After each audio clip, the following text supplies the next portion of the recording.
电商大小事带你了解最新电商事今天跟你分享6月10号到6月16号的3则电商大事。第一，全家 App 上架比比昂日货卖场这个女生比较知道现在消费者可以在全家的 App 首页直接进入比比昂日货卖场，并且享有超取免运的服务。那这个合作的目的是帮助全家强化消费者使用他们家 App 的习惯。第二，AI 助理让你出张嘴就能买东西这是一个科技趋势的新闻现在还没有人做出产品，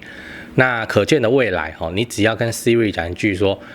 帮我买一双红色的高跟鞋，好，它就会直接帮你找到最适合你的款式然后直接下单。那这个在技术还有硬体设备上还有蛮大的这个难度近期之内应该还看不到它实现。第三，波特网爆中国文化统战波特网在Trade上面发文说，7月下旬起会有很多台湾网红分享中国旅游的影片那如果你也在受邀的名单里面，最好想清楚，因为未来可能会被网友一个一个点名延上喜欢这支影片记得关注加爱心，我是电商 Tony 陈，你以后做电商会用到。如果你是第一次看到这个影片，我这个节目会跟你分享上周在电商领域发生什么有趣的事情，我会挑出3则我觉得重要的新闻，并且跟你分享我对这些新闻的看法，让你轻松掌握电商脉动。那这一集我们讲的是6月10号到6月16号所发生的电商新闻来，第一个新闻，全家 App 上架比比昂日货卖场这个新闻的标题念给你，就他写全家拓跨境电商版图 ，App 上架比比昂日货卖场。全家跟比比昂合作比比昂它是专门做每日代购的在全家 App 首页，现在就可以直接点到这个比比昂日货卖场，并且享有超商取货限时免运的服务。那我是这样看这个新闻的这个新闻其实你要搭配4月的新闻这个4月的新闻叫做全家西东南亚电商 CLC Online 推取货服务。那个4月的时候就跟东南亚电商合作了，那你看现在又跟日本代购电商合作所以全家看起来就是开始把资源都倾斜在这个电商这边那我比较看重的是他把这个合作是做在 App 上我再给你看一个新闻的内容这个新闻的内容里头写到，搭配全家放心取活动还能获得限量的优惠券那只需要出示会员条码或提供会员手机号码就可以了。除了要让消费者在 App 下单以外，它也做结账流程的优化只要你报电话或是提供会员的条码，就能够再拿到优惠券，要你再次回来消费那这个其实就是在培养消费者去习惯使用它的会员服务，习惯使用它的 App第二个新闻 ，AI 助理让你出张嘴就能买东西。讲一下这个标题这标题叫做电商平台将消失，AI 助理让你出张嘴就能买东西，2大重点翻转消费场景。这是一个趋势新闻那它的说法是这样2021年近60%的消费者每天或每周使用语音助理技术就是你在那边 Hey Siri 或者那边 OK Google 那个都算。那未来可能会变成你就直接用语音下单就好了，不需要去点击到电商的网站你可能就跟 Siri 讲一句说帮我找一双红色的高跟鞋那他就会推荐给你，那你说 OK 他就直接帮你刷卡下单那我是这样看这个新闻的看到这个我就想到一句话叫做理想很丰满可是现实很骨感这个场景有没有机会实现？有，但不会是近期为什么？因为设备大家的手机都不够力。最近那个苹果在它的开发者大会release 出了它的苹果 AI 苹果 AI 那你想要用可以，但是你的手机必须是 iPhone 15 Pro 或以上才能够使用，因为这个规格以下的手机是无法支持这个本机边缘运算的就是那个 AI 不在云算跑回来打给你，而是直接在这个本地去运算为什么要这样因为隐私所以就算真的有厂商开发出了这个技术，那它的使用场景也只限缩在这个很高阶手机的这群人里面，就很难普及白话文说这个就叫还没有市场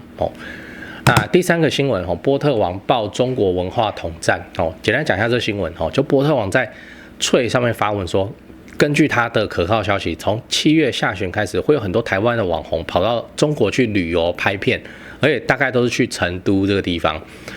那我是这样看这新闻的我相信钟明轩之前去中国拍片就已经闹得满城风雨了，这些 KOL 网红网美不会不知道可是他们还跑过去了那就显然这个资金下来对面的资金下来真的很香啦，香到他们宁愿背了这个骂名，他们也要去啦。而且你看到时候你看到的影片，其实它的内容怎么样？不涉及政治啊，真的就是去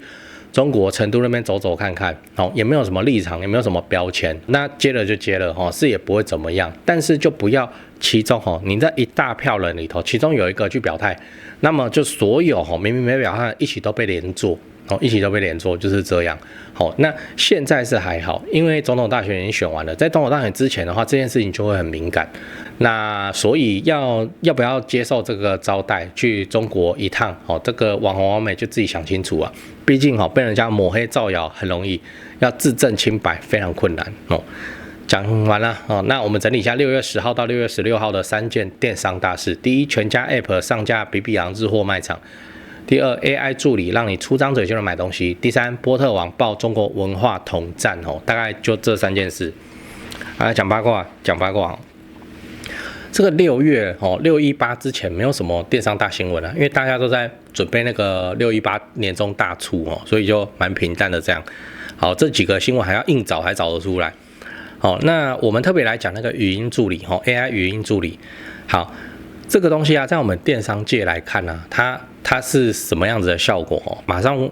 就很明白，就是说购物会变方便嘛，因为你出张嘴你就能买东西嘛，你甚至那个 AI 还会跟你讨论就是说，它有2种红色，你想要哪一种之类的，你用对话去跟他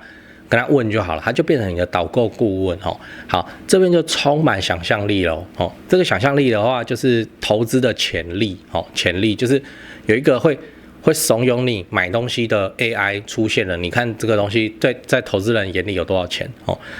好，那我们看到的是什么？我们看到的是 SEO Search Engine Optimization 这个搜寻引擎优化这个行业即将要被震荡了。好 ，SEO 这个我想大家做电商，你都知道什么意思就是搜寻引擎的排名那现在 AI 呢，对不对？我们现在不需要人肉去看那个排名了，我们现在是 AI 来读那个排名 ，AI 它会告诉你说它是怎么选，它没讲呢，什么都没讲，对，所以现在SEO 对 Google 来说，这个演算法从来就不会正面公开所以这边已经是个问号了。好，那现在 AI 又来节选里头的东西又是一个问号。我们已经做了好几轮实验了我们发现这个 AI 真的没有说它只抓前3名它甚至会抓到第5页、第6页的东西它怎么抓的我不知道。所以这本来就是一个黑箱，在 SEO 的这个行业应该会再被震荡一次现在 SEO 已经很难赚了像我们业内我们都讲说就是没本事去投广告做生意才去做 SEO 的嘛那这个广告的效果已经变差了然后这个 SEO 更苦就很苦啦，勒紧裤带过日子然后现在又被 AI 冲击，